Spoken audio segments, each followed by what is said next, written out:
ৰাজ্য চৰকাৰৰ কেবিনেট বৈঠক এখন ডিব্ৰুগড়ৰ মুখ্যমন্ত্ৰী সচিবালয়ত অনুষ্ঠিত হয় আৰু ডিব্ৰুগড়ৰ মুখ্যমন্ত্ৰী সচিবালয়ত 6 জন কেবিনেট মন্ত্ৰীয়ে উপস্থিত থাকি কেবিনেটত অংশগ্ৰহণ কৰে। আমাৰ গুৱাহাটীৰ কেবিনেট ৰুমত 9 গৰাকী মন্ত্ৰী উপস্থিত থাকে আৰু তেওঁলোকে ইয়াৰ পৰা আভাসীয়ভাৱে কেবিনেটৰ সৈতে সংযুক্ত হয়। ইয়াৰ উপৰিও আমাৰ মন্ত্ৰী ৰঞ্জিত দাস বঙাইগাঁৱৰ পৰা আৰু মন্ত্ৰী কৌশিক ৰায় শিলচৰৰ পৰা কেবিনেটত সংযুক্ত হয়।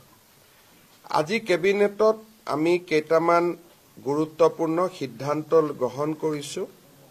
আপোনালোকে জানে যে আমাৰ অসমত 1450খন বনগাঁও আছে, যাক আমি ফৰেষ্ট ভিলেজ বুলি কওঁ।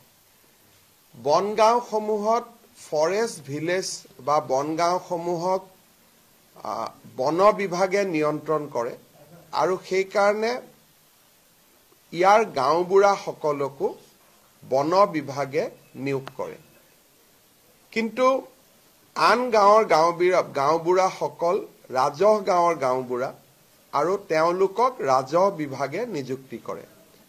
আজি ইমান দিনে ৰাজহ বিভাগৰ অধীনত ৰাজহ গাঁৱত থকা গাঁওবুঢ়াসকলে মাহত 9,000 টকা চৰকাৰৰ পৰা ৰেনুমাৰেশ্যন বা পাৰিতোষিক হিচাপে পাই আছিল। কিন্তু বনগাঁৱত বসতি কৰি থকা গাঁওবুঢ়াসকলে চৰকাৰৰ পৰা কোনো টকা বা কোনো মাননি পোৱা নাছিলে, মাত্ৰ তেওঁলোকক নিযুক্তি দি থকা হৈছিল। ৰেভিনিউ ভিলেজৰ কাৰণে গাঁওবুঢ়াসকলে যি কাম কৰে বনগাঁৱৰ গাঁওবুঢ়াসকলে একেখিনিয়ে কাম কৰে, কিন্তু তথাপিতো তেওঁলোকে উপযুক্ত মাননিৰ পৰা বঞ্চিত হৈ আছিল। আজি কেবিনেটে 1 জানুৱাৰীৰ পৰা কাৰ্যকৰী হোৱাকৈ অসমত বনগাঁৱত কাম কৰি থকা গাঁওবুঢ়াসকলক ৰাজহ গাঁৱৰ গাঁওবুঢ়াৰ সমান 9,000 টকাৰ পাৰিতোষিক দিবলৈ সিদ্ধান্ত গ্ৰহণ কৰে। প্ৰতি মাহত 9,000 টকাৰ পাৰিতোষিক দিয়াৰ পৰিপ্ৰেক্ষিতত চৰকাৰে প্ৰতি বছৰত 15,58 লাখ টকা খৰচ কৰিব লাগিব আৰু এই মাননি 1 জানুৱাৰী 2025ৰ পৰা কাৰ্যকৰী হোৱাকৈ তেখেতসকলে লাভ কৰিব।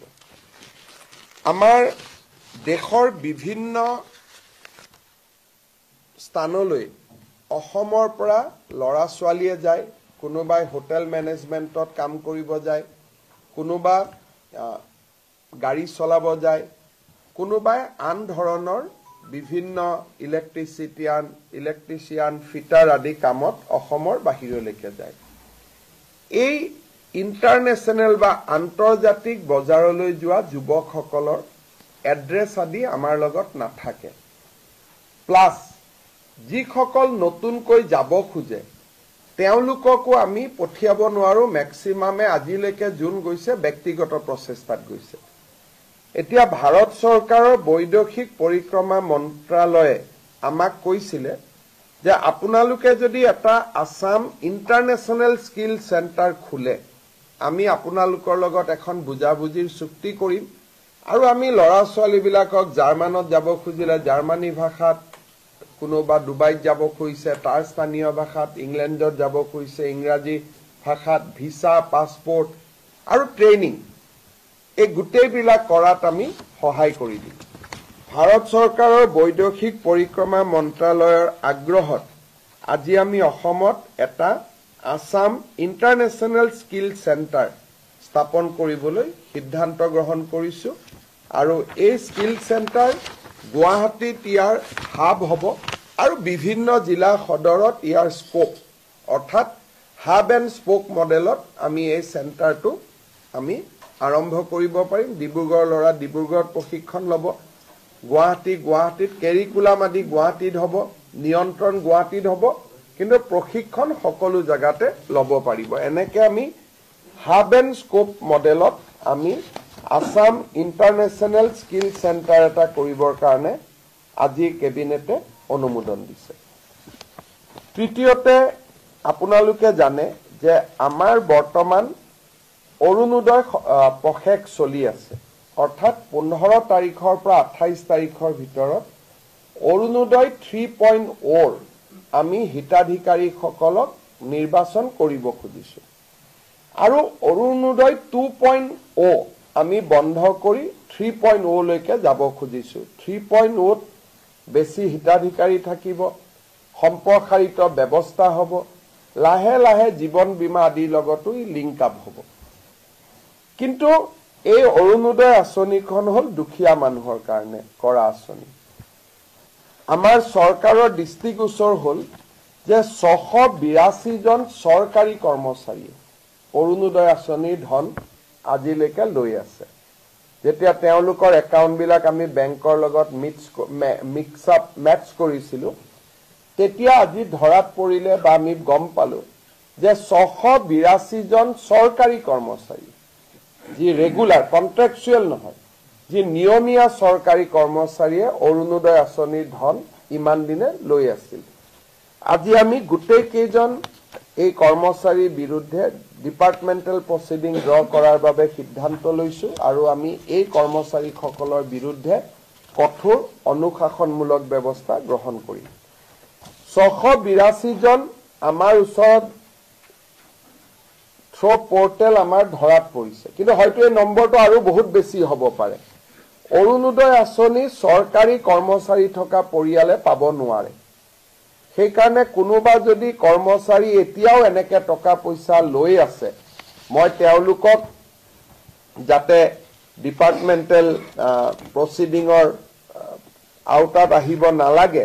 ভলেণ্টিয়াৰী তেওঁলোকক নিজৰ নাম অৰুণোদয় আঁচনিৰ পৰা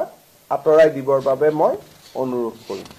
আৰু এই 682 জন কৰ্মচাৰীৰ বিৰুদ্ধে আমি কঠোৰ অনুশাসনমূলক ব্যৱস্থা আমি গ্ৰহণ কৰিম। আমি চৌকছ কৰিবৰ কাৰণে ডিপাৰ্টমেণ্টক অৰ্ডাৰ দিছো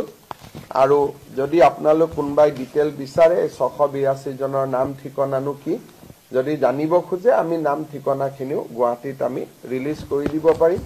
বা কালি আমাৰ মন্ত্ৰী জয়ন্ত মল্ল বৰুৱা, বিমল বৰাৰ পৰা আপোনালোকে অহাকালি লৈ ল'ব পাৰিব যদি আপোনালোকে বিচাৰে। ইয়াৰ পিছত আজি আমাৰ কেবিনেটে আৰু এটা সিদ্ধান্ত লৈছে যে 2025 চনৰ বৰ্ষটো আমি কিতাপৰ বৰ্ষ হিচাপে পালন কৰিব খুজিছো অসমত। এইবাৰ প্ৰথমবাৰৰ বাবে গুৱাহাটী গ্ৰন্থমেলা আমি খানাপাৰা ফিল্ডত কৰিবলৈ অনুমতি দিছো। যদিও 26 জানুৱাৰীৰ অতি নিচেই ওচৰত হ'ব, নিৰাপত্তাজনিত শংকা থাকে, তথাপিতো কিতাপৰ স্বাৰ্থত আমি এইবাৰ খানাপাৰাত বুক ফেয়াৰ কৰিম বুলি আমি সিদ্ধান্ত লৈছিলো। আৰু আজি আমি কেবিনেটত সিদ্ধান্ত লৈছো যে প্ৰতিজন মন্ত্ৰীয়ে বুক ফেয়াৰত যাব, কিতাপ কিনিব আৰু ডিপাৰ্টমেণ্টৰ পৰাও য'ত যেনেকে বাজেট আছে তেনেকে কিতাপ কিনিবৰ কাৰণে চেষ্টা কৰিব। আৰু গোটেই বছৰটোত বিভিন্ন চৰকাৰী কাৰ্যসূচীৰ জৰিয়তে আমি অসমৰ নতুন প্ৰজন্মৰ মাজত কিতাপ কিনা আৰু কিতাপ পঢ়া, তাৰ কাৰণে শিক্ষা বিভাগক আমি এটা ডিটেইল একশ্যন প্লেন বনাব কৈছো, কেনেকৈ আমি 2025 চনৰ বৰ্ষটোক কিতাপৰ বৰ্ষ হিচাপে পালন কৰিব পাৰো। আৰু এই বিষয়ে আৰু কথা আমি যেতিয়া একশ্যন প্লেনটো ৰেডি হৈ যাব আমি ক'ব পাৰিম, কিন্তু মোটামুটি যেনেকে বিভিন্ন বৰ্ষ বিভিন্ন থিমত চৰকাৰসমূহে পালন কৰে, এই বছৰ আমি কিতাপৰ বৰ্ষ হিচাপে 2025 চনটো আমি পালন কৰিবলৈ সিদ্ধান্ত লৈছো। আপোনালোকৰ যদি কিবা সুধিব আছে। आज हमारे डिब्रूगढ़ में कैबिनेट का बैठक हुए और डिब्रूगढ़ का कैबिनेट में हम कोई सारे इम्पोर्टेंट डिसीजन लिया। हमारा फॉरेस्ट विलेज का जो गांव बूढ़ा होते हैं, ये गांव बूढ़ा लोगों को पहले रेनुमरेशन नहीं मिलते थे, अभी हम लोग रेनुमरेशन देने के लिए निर्णय लिया। हमने ये कैबिनेट में एक असम इंटरनेशनल स्किल सेंटर खोलने के लिए निर्णय लिया। जो सरकारी कर्मचारी होते हुए भी अरुणोदय का लाभ ले रहा था, उनका खिलाफ व्यवस्था लेने का निर्णय किया और 2025 साल को पुस्तक का वर्ष का हिसाब से हमने सेलिब्रेट करने के लिए निर्णय ली हब एटो अरुणोदय टूर वानर खेनितो अलरेडी आमी সেইখিনি যেহেতু ওয়ানৰে বহুত টুত সোমাই গল গতিকে ওয়ানৰ ডাটাবেস এতিয়া আমি নাচাও অৰুণোদয় টুৰ ডাটাবেসটো আমি চাও টুৰ ডাটাবেসত আমি 682 নে 80 কৰ্মচাৰীক আমি অৰুণোদয় লৈ থকা আমি পাও আৰু এওঁলোক নিয়মীয়া কৰ্মচাৰী যেটো 1 তাৰিখে দৰমহা পায় কোনো কন্ট্ৰাকচুৱেল চুক্তিবদ্ধ অংগনবাদী নহয় কোনোবাই হেলথত কাম কৰে কোনোবাই বিত্ত বিভাগত কাম কৰে কোনোবাই ৰেভিনিউ ডিপাৰ্টমেন্টত কাম কৰে যি প্ৰপাৰ গভৰ্ণমেন্ট এমপ্লয়ী গতিকে তেওঁলোকে লৈ থকাটো আচৰিত আৰু কিন্তু লৈ আছিল এইটো ক্ষেত্ৰত আপোনালোকে যথেষ্ট ষ্ট্ৰিক্ট মেজাৰ লৈছে কিন্তু তথাপিও মানুহে এটো মানে কৰি আছে এতিয়া অৰুণোদয় 3 স্যাৰ কিবা এনেইটো আজিকালি টেকনলজিৰ কাৰণে ললেও বহুত দেৰি লব নোৱাৰে টেকনলজি ইমান ডিটেক্ট হৈছে ধৰক এজনৰ ঘৰত দুখীয়া নহয় কিন্তু ধনী এজনে ললে এতিয়া আমি ইলেক্ট্ৰিসিটি কনজিউম কিমান কৰে তাৰ পৰাও আমি ধৰিব পাৰো যে মানুহজন ধনী নে দুখীয়া আজিকালি নিয়ম বহুত হৈ গল যেনেকৈ আপোনাৰ ঘৰত 120 মেগাৱাট ইলেক্ট্ৰিসিটি কিলোৱাট আমি 120 ইউনিট খৰচ কৰো এজন অৰুণোদয় বেনিফিচিয়াৰী নাম পালোতে 200 ইউনিট খৰচ কৰে তেটো দুখীয়া হবই নোৱাৰে গতিকে আজিকালি গভৰ্ণমেন্টে প্ৰথম এমাহ দুমাহ কোনোবাই ললেও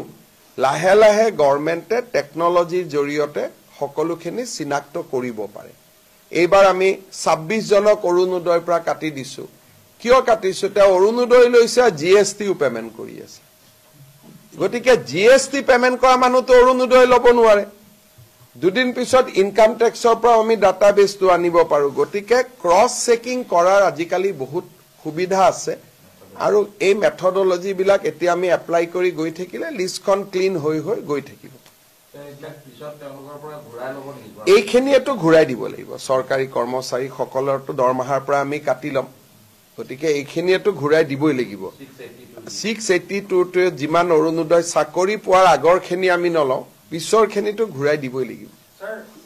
অসমৰ কৃষি বিভাগৰ ককাল এটা বেকা কৰি দিছে বান্দৰৰ সমস্যাটো এতিয়া কি কৰিব বান্দৰখিনি মইতো বান্দৰ মাৰিব নোৱাৰো গতিকে আপোনালোকৰ পৰাই পৰামৰ্শ খুজিম কি কৰিব লাগে দিয়ক মই ৰূপায়ণ কৰিম এটা কি কৰিব পাৰো এটা দিল্লীতো প্ৰধানমন্ত্ৰী ঘৰতো বান্দৰ সোমাই যায় সুপ্ৰিম কোৰ্টে অৰ্ডাৰ দিছে যে বান্দৰক আপুনি একো কৰিব নোৱাৰে বান্দৰক এতিয়া কলো নহয় দেখত এতিয়া মই মুখ্যমন্ত্ৰী সুপ্ৰিম কোৰ্টৰ অৰ্ডাৰৰ লগতো মই কাজিয়া কৰিব নোৱাৰো সুপ্ৰিম কোৰ্টে অৰ্ডাৰ দিছে যে বান্দৰে ধান খালেও বান্দৰে ঘৰৰ বেডৰুমৰ ভিতৰত সোমালেও বান্দৰক আপুনি মাৰিব নোৱাৰে কেছটো মেনকা গান্ধীয়ে কৰিছিল সুপ্ৰিম কোৰ্টে ৰায় দিছে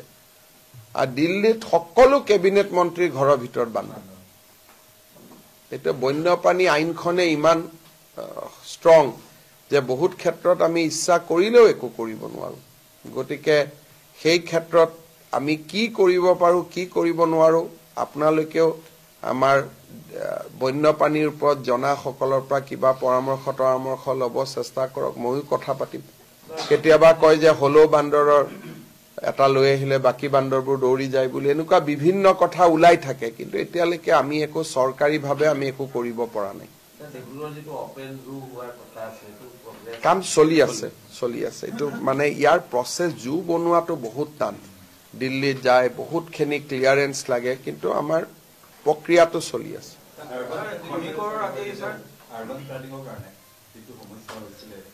সক গুৱাহাটী ডিব্ৰুগড় উন্নতিৰ লগে লগে আৰবান ফ্লাডিংটো এটা জটিল হৈ গৈ পৰি থাকে এতিয়া আমাৰ মন্ত্ৰী আহিছে নগৰ উন্নয়ন বিভাগৰ মন্ত্ৰী তেওঁ ডিব্ৰুগড়ৰ আৰবান ফ্লাডিংৰ বিষয়সকলৰ লগত কথা পাতিব কিমানখিনি পাৰো আমি চেষ্টা কৰিম কিন্তু মইতো গুৱাহাটীটো আজি 20 বছৰ ধৰি পাৰা নাই গতিকে মই একো দাবী নকৰো চেষ্টা কৰিম মই একেবাৰে সন্তুষ্ট নহয় যি ধৰণে কামকাজ চলি আছে গুৱাহাটীত গৈ পেলাই মই একচন অলপ লম কাৰণ এই প্ৰজেক্টটো আজি 6 বছৰ লাগিলে এটা ষ্টেডিয়াম বনাবৰ কাৰণে 6 বছৰ নালাগে গতিকে 2025ৰ ভিতৰতে যাতে ই শেষ হয় আৰু নতুনকৈ আমি স্যাংচনো কৰিছো এতিয়া যেটো 5000ৰ গ্যালাৰী হৈ আছে তাক আমি 15000 লৈকে লৈ যাম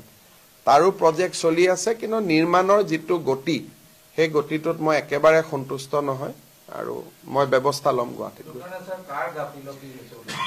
চৰকাৰখন মোৰ যেতিয়া মোৰে গাফিলতি বুলি ক'ব লাগিব বেলেগক কৈ কি লাভ হ'ব যেহেতু মুখ্যমন্ত্ৰী মই গতিকে গাফিলতিটো মোৰে বুলি ক'ব লাগিব গতিকে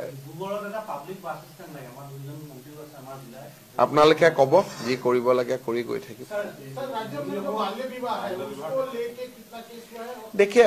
ये तो हमने निरंतर प्रयास कर रहा हूं कि बाल्य विवाह बंद होना सही है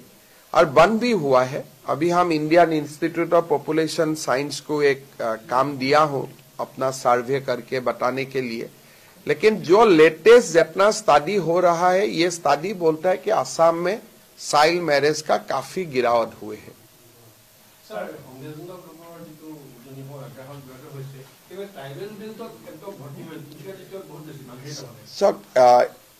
এটা অসমত ডাঙৰ সমস্যা আছে ট্ৰাইবেল বেল্ট এণ্ড ব্লকত অচিনাক্ত লোকৰ যেটো আক্ৰমণ যিমান পাৰো চৰকাৰখনে কৰি আছে আৰু চণ্ডীগড়ৰ সমান মাটি আমি যোৱা 3.5 বছৰত মুকলি কৰিছো কিন্তু অসমৰ এছাম বুদ্ধিজীৱী বা এছাম যি মুধা ফুটা ব্যক্তি তেওঁলোকে এই প্ৰক্ৰিয়াটোত বহুত বিৰোধিতা কৰে আজি খুনাপুৰৰ কচুতলিত বি বৰুৱা মহাবিদ্যালয় প্ৰাক্তন প্ৰবক্তা যি অসমৰ সমাজ জীৱনৰ মুধা ফুটা ব্যক্তি তেওঁলোকে আহি প্ৰতিদিনে উৎসাহিত কৰে অচিনাক্ত মানুহসমূহক যে আপোনালোকে যাওক আকৌ মাটি দখল কৰক যি সদায় এইটো ঘটনা ঘটি থাকে গতিকে যেনেকৈ গৰুখুটিতে আমি প্ৰকল্প বনালো এটা গৰু ফুকুটি প্ৰকল্পটোক দিগদাৰি কৰি থকা মানুহবোৰ আমাৰি সদায় কিবা নহয় কিবা এটা নিউজ উলিয়াই দিয়া কিবা মানে যিয়ে কাম কৰিব খোজো আমাকে ডিমোটিভেট কৰি দিয়ে গতিকে তাৰ মাজতো আমি কৰি গৈ আছো কৰি গৈ থাকিম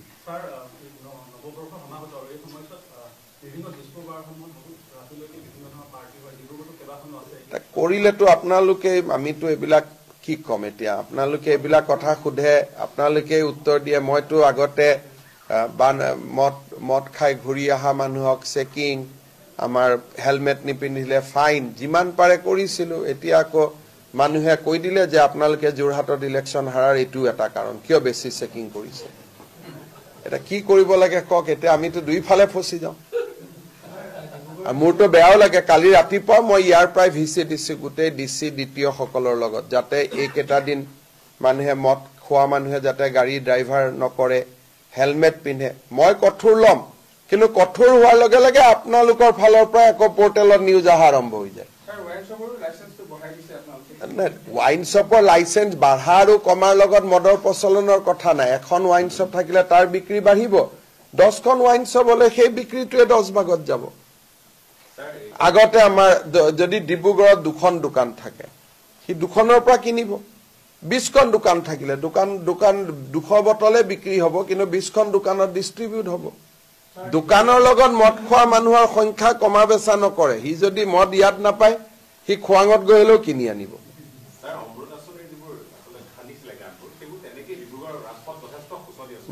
সক আমাৰ ফালৰ পৰা কোনো অসুবিধা নাই আপোনালোকে বিধায়কৰ লগত কথা পাতক কিবা ঠিক কৰি দিব লাগে মইতো মুকলি মন লৈ এটা থাকো আজি ধৰক 3 দিন মই ইয়াতে আছো মুকটো কোনেও এটো কথা কোৱা নাই কোনবাই কলে বুলে একেটা ৰাস্তা গাত কেটা মাৰি দিব লাগে মোক 5 কোটি টকা দিয়ক মই ইয়াতে বহি স্যাংচন কৰি দিও এটা মইতো আপোনাৰ আগলৈকে প্ৰায় 300 মানুহ লগ পালো কোনো এজনেও তো এটো পইণ্ট আনা নাই স্যার ডিব্ৰুগড় এটা মাল্টিপাৰ্পাস কাৰবাৰৰ বিষয় আৰু লগতে ইয়াৰ আগৰ কেবিনেটতে ডিব্ৰুগড় মানকটা যিখন ৰেলৱে ব্ৰিজ আছিল সেইখনৰ আমি এখনে নহয় জানো আমি 27 জানুৱাৰীত আমি আধাৰখিলা কৰিম এখন এই খৰবাদা ঘৰৰ কাষৰ 27 জানুৱাৰীত আমি আধাৰখিলা কৰিম ইতিমধ্যে টেন্ডাৰ হৈ গল টেন্ডাৰ এলোটেড হৈ গল মই যেতিয়া 26 জানুৱাৰী কান আহিম তেতিয়া আধাৰখিলা কৰি থৈ যাম কাৰ পাৰ্কিংৰ চাই লব গুৱাহাটীত আমি যিমান কাৰ পাৰ্কিং বনাইছো কোনেও গাড়ী ওপৰত নাৰাখে এখনো এতিয়ালৈকে সাকসেসফুল হোৱা নাই সেইকাৰণে আপোনালোকে বিচাৰিলে মই কৰিব পাৰো, কিন্তু গুৱাহাটীৰ দুটা কাৰ পাৰ্কিং, এটা শ্ৰদ্ধাঞ্জলি পাৰ্কত, এটা মহেন্দ্ৰ মোহন চৌধুৰী হস্পিটেলৰ কাষত, এটাও গাড়ী নৰখে। কালি ইনফেক্ট মন্ত্ৰীয়ে মোক কৈ আছে যে দাদা ভাঙি দিওঁ কাৰ পাৰ্কিং কেইটা বেলেগ কামত। নাই, এইটো কাৰণে মোক কালি মন্ত্ৰীয়ে কৈছে যে এইটো খুলি দিওঁ, তাতে আমি বেলেগ কামত ব্যৱহাৰ কৰো, বেছি ৰাইজৰ লাভ হ'ব। গতিকে কাৰ পাৰ্কিং যদি চলে বুলি আপোনালোকে ভাবে, ডিব্ৰুগড়ত কাৰ পাৰ্কিং এটা কৰি দিয়াত মোৰ কোনো আপত্তি নাই। সেই বিষয়ে মই আগবাঢ়িব পাৰো, কিন্তু ডিব্ৰুগড় নাগৰিক সমিতি এইটোত আপত্তি কৰে। মানে সেইকাৰণে আপোনালোকে এটা মিটিং পাতি কনচেনচাছ এটা কৰি দিলে মই লাগিব পাৰো, আৰু লাগিলে হয়তো আজি নহলেও কালি সফল হৈ যাম। কিন্তু কোনোবা এটা কথাত লাগি পেলাই আকৌ ৰাইজৰ পৰাই গালি গালাজ খালে মনটো বেয়া লাগিব নহয়। আপোনালোকে আজি মোক এই কথাটো কৈছিলে, যেতিয়া মই ফিল্ডত গৈছিলো, লগে লগে আহি মই ইনকুৱাৰী কৰিলো। তেতিয়া মোক জনালে যে এইটো ছাৰ কৰিব খুজিব, কিন্তু নাগৰিক সমিতিয়ে এইটো বিৰোধিতা কৰে। এতিয়া গুৱাহাটীত হলে মোৰ না, আপোনালোকো হয়, কিন্তু গুৱাহাটীত হলেতো মই অলপ গুৱাহাটীত হলে মই গুৱাহাটীৰ ল'ৰা অলপ মনোবল লগাই কামখিনি কৰি দিওঁ। ইয়াততো মই জোৰ জবস্তি কৰিব বেয়া পাম। গতিকে আপোনালোকে কিবা এটা কৰক, আপোনালোকে কৰি পেলাই আপোনালোকে এটা ৰাজহুৱা প্ৰস্তাৱ এটা লৈ মোক দিয়ক, ৰাজহুৱা প্ৰস্তাৱ এটা লৈ দিয়ক। লগে লগে নহলেও মই লাগি থাকিলে কোনোবা এটা দিনত হ'বগৈ।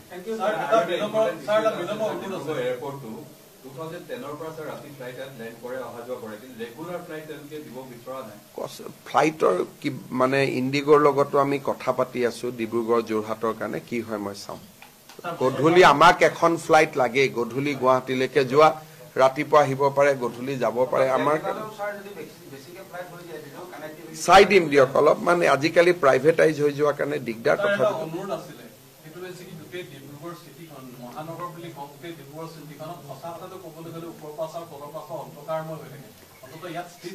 ষ্ট্ৰীট লাইট এইবাৰ 10খন চিটিত মানে নগৰত আমি ষ্ট্ৰীট লাইট দিম, কামটো চলি আছে, আৰু 2-3 মাহ ষ্ট্ৰীট লাইটৰ কাৰণে আমি অনুমোদন দিব পাৰিম। ময়ো দেখিছো তেজপুৰ, ডিব্ৰুগড়, যোৰহাট একদম অন্ধকাৰময় হৈ থাকে, সেইটো খুব বেয়া লাগে। বসুন্ধৰা 3ত কিমান আমি আবেদন পাওঁ 31 জানুৱাৰীলৈকে, এতিয়ালৈকে লক্ষাধিক আবেদন আহিছে, কিন্তু এক্সটেণ্ড কৰা মোৰ ইচ্ছা নাই, কাৰণ সিফালে মডেল কোড অফ কণ্ডাক্ট বিধানসভা নিৰ্বাচনৰ কাৰণে আহি যাব। প্ৰয়োজন হয় 6-7 দিন কৰিব পাৰো, তাতকৈ বেছি কৰিব নোৱাৰো। কাৰণ এই আপোনালোকে জানে যে 2025 চনৰ বৰ্ষটো ইলেকশ্যনৰ বৰ্ষ, আৰু ছেপ্টেম্বৰ অক্টোবৰৰ পৰা অফিচাৰবিলাক ইলেকশ্যনৰ কামত লাগি যাব। তেতিয়া বসুন্ধৰা এপ্লিকেশ্যন বসুন্ধৰাতে পৰি থাকিব। সেইকাৰণে যাৰ আবেদন কৰিবলগীয়া আছে তেওঁলোকক মই অনুৰোধ কৰিম যাতে 31 তাৰিখৰ আগতে আবেদনটো কৰে।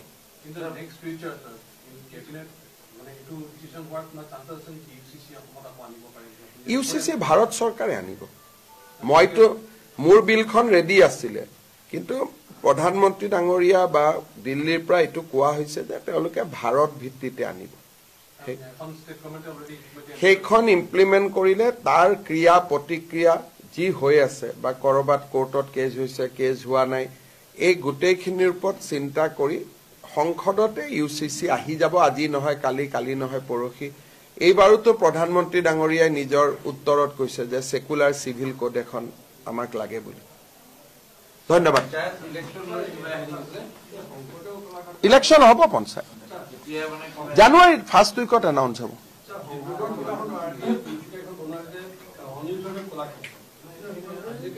মই নাজানো, মই এবাৰ চোৱাই দিম। আমাৰ সাংস্কৃতিক মন্ত্ৰী আছে।